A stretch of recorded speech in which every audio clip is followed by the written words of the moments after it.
Around the World in 80 Days, Chapter 12. Goodbye, friends. Passepartout's courage and his fierce determination to help his boss had paid off. As soon as they had gotten far enough away, Kiwama stopped, and the mice reeled around Passepartout. General Cromartie shook his paw. Marvelous job, young rodent. Fogg had a huge smile on his snout. Fabulous work, my friend, he said. He was calm as usual, but this time it was clear that he was very thankful too. Passepartout grinned from ear to ear. I was only doing my job, sir. Princess Adora tapped Passepartout on the shoulder and thanked him for a little bow. You were very brave, my dear mouse. Thank you for rescuing and making it possible for me to join you and your friends on your expedition. Passepartout turned as red as a cheese-stuffed pepper. He never imagined he'd ever greet to a real princess. After a quick rest, they all set off again. During their travels, the princess told them more of her sad stories. Princess Adora had grown up in Bombay, but had received a Western education.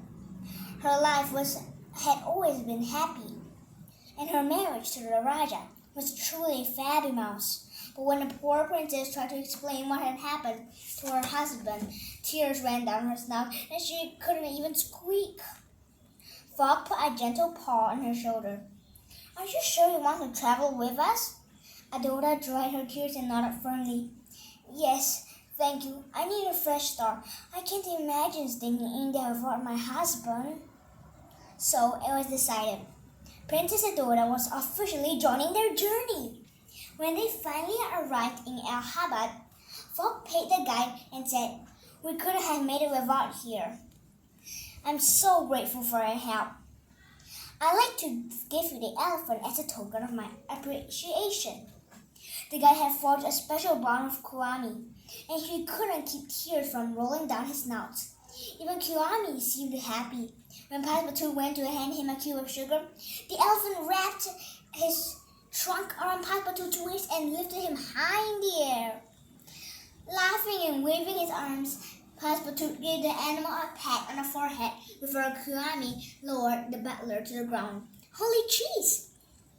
That afternoon, Fogg, Passepartout, General Cromartie, and Princess Adora caught a train to Calcutta. Unfortunately, the general had to get off at one of the stops along the way to rejoin his troops. Fogg promised the general that he would come visit once they both returned to London. Even so, it was enormously hard to say goodbye. At 7 o'clock in the morning on October 25, Fogg, Adora, and Passepartout got off the train in Calcutta. Even though they had some setbacks, they were still on schedule. Just when everything seemed to be going fabulously, a police mouse approached them. Are you mice Phyllis, Fogg, and Jean Passepartout? He asked with a scowl on his snout. That's us, Fogg responded with a friendly nod. How can we help you? Follow me, the police mouse ordered. You and your butler are under arrest. Goodbye, and make sure you watch Chapter 13!